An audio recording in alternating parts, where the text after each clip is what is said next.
এখন প্রত্যেকটি মানুষ ভয় করছে যে ইন্ডিয়া পাকিস্তানের হয়তো যুদ্ধ বেঁধে গেছে, এই বলে প্রত্যেকটি মানুষ ভয় করছে, কিন্তু এটা একটি ইন্ডিয়ার তরফ থেকে জবাবি হামলা ছিল। ইন্টারন্যাশনাল ল এটা অধিকার দেয় যে আর্টিকেল 51 ইউএন চার্টার কানুনে বলা হয়েছে যে কোনো দেশের ওপর যদি আতঙ্কি হামলা হয় তাহলে সে জবাবি হামলা করতে পারে।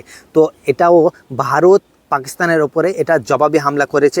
পাকিস্তানের 9 আলাগ আলাগ জায়গাতে যে আতঙ্কি ঠিকানা, সে আতঙ্কি ঠিকানার ওপরে যে বেস, আতঙ্কিদের যে বেস, সেখানে 9 আলাগ আলাগ জায়গায় ভারত একটি জবাবি হামলা করেছে।